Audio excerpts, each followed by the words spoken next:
June మాసంలో మేషరాశి వారి ఫలితాలను పరిశీలిద్దాం. మేషరాశి వారి ఫలితాలను కనుక పరిశీలిస్తే మేషరాశి వారికి మాత్రం ఆర్థికంగా చక్కటి ప్రయోజనకరంగా ఉంటుందని చెప్పుకోవచ్చు. అయితే మీ యొక్క వైవాహిక జీవితం గురించి, మీ జీవిత భాగస్వామి గురించి, అలాగే వారి యొక్క ఆరోగ్యం గురించి, వారితోటి సంబంధంగా ఉండే ఆర్థిక పరమైన విషయాల గురించి మాత్రం జాగ్రత్త వహించాలి.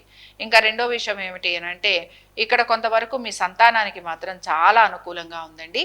సంతానానికి అనుకూలతతో పాటు వారు ఆశించిన విధంగా చక్కటి ఫలితాలు అనేవి కనపడుతున్నాయి. కాబట్టి మీ సంతానానికి విద్యలో అభివృద్ధి, ఆర్థిక అభివృద్ధి, దీంతో పాటు ఉద్యోగ వ్యాపారాలలో కూడా కొంతవరకు అనుకూలమైన స్థితిగతులే గోచరిస్తున్నాయి. దీంతో పాటు మీరు గనక మీ సంతానానికి సంబంధించి వారిపైన ఏమైనా పెట్టుబడులు లాంటివి పెడితే అవి కూడా మీకు చక్కటి ఫలితాన్ని ఇచ్చే అవకాశాలు ఎక్కువగా ఉంటాయి. ఇంకా వీటితో పాటు మీరు గనక స్థిరాస్తి వ్యవహారాలు ఏమైనా ఉంటే అవన్నీ కూడా మీకు కొంతవరకు అనుకూలంగా ఉండే అవకాశాలు ఎక్కువగా ఉంటాయి. మీ సంతానం గనక విదేశాలకు వెళ్ళాలి అని ప్రయత్నం చేస్తూ ఉంటే ఆ విషయంలో కూడా వారికి చక్కటి సానుకూలత అనేది కనపడుతోంది. అలాగే మీరు గనక సంతానం కోసం ప్రయత్నం చేస్తూ ఉంటే ఆ విషయంలో మాత్రం మీకు కొంత నిరాశ ఎదురయ్యే అవకాశాలు ఎక్కువగా ఉంటాయి. ఆరోగ్యం గురించి మాత్రం ప్రత్యేక శ్రద్ధ అనేది కనపరచాలి. ఈ మాసం అంతా కూడా మీ సంతానము, వారి యొక్క ఉద్యోగము, వ్యాపారము, వారి ఆరోగ్యము, వారి చదువు, వారి సెటిల్మెంట్స్, వీటిపైనే మీరు ఎక్కువగా దృష్టి పెట్టే అవకాశాలు కనపడుతూ ఉంటాయి. ఇంకా ఉద్యోగస్తులకి కూడా మనం పరిశీలించినట్లయితే ఉద్యోగస్తులకి కూడా ఉద్యోగానికి సంబంధించి స్థల మార్పులు ఉండే అవకాశాలు ఎక్కువగా ఉంటాయి. అలాగే వీరికి ఉద్యోగానికి సంబంధించి మార్పులు చేర్పులు ఉండే అవకాశాలు, సడన్గా ఉద్యోగానికి సంబంధించి కొంత ఇబ్బంది పడాల్సిన పరిస్థితులు కూడా మీకు కనపడుతూ ఉంటాయి. దీంతో పాటు ఉద్యోగంలో మార్పులు చేర్పులు ఉండటం, లేదా హఠాత్తుగా చేతిలో చేస్తున్న ఉద్యోగం మీకు లేకపోవటం, ఇలాంటి అవకాశాలు కూడా మీకు ఎక్కువగా ఉండే అవకాశాలు ఉన్నాయి. కనుక ఈ విషయంలో మేషరాశి వారు జాగ్రత్తగా ఉండాలి. ఇంకా మేషరాశి వారు ఎవరైతే వ్యాపారస్తులు ఉన్నారో వ్యాపార పరంగా వీరికి పెద్దగా మార్పులు అయితే కనిపించట్లేదు.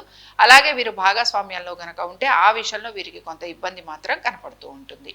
ఇంకా ఇక్కడ ప్రధానంగా మనం చెప్పుకునే విషయం ఏమిటి అనంటే మీ యొక్క ఆరోగ్యము. ఆరోగ్యపరంగా అయితే కొంతవరకు అనుకూలత అనేది కనపడుతోంది. అలాగే ఇక్కడ ప్రధానంగా మనకి రైతులకి కూడా కొంతవరకు అనుకూలత అనేది కనపడుతోంది. అలాగే ఇక్కడ సీనియర్ సిటిజన్స్కి మాత్రం స్థానచలనం ఉండే అవకాశాలు ఎక్కువగా ఉంటాయి.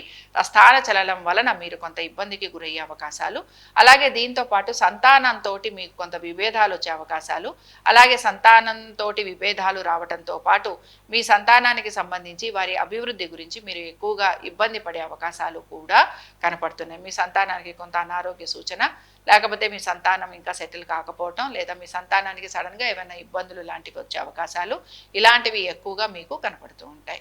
కాబట్టి ఓవరాల్గా కనుక మనం పరిశీలించినట్లయితే ఆర్థికంగా కొంతవరకు అభివృద్ధి ఉన్న, మిగతా విషయాలలో కొంతవరకు ఆశించిన విధంగా ఫలితాలు అయితే కొంచెం తక్కువగా కనపడుతున్నాయి.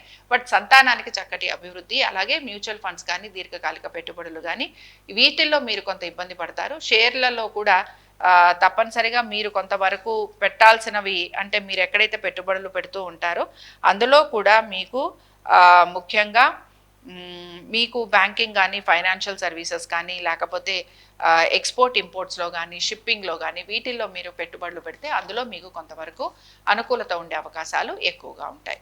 మరి ఈ రాశివారు ఎటువంటి పరిహారాన్ని పాటించాలి?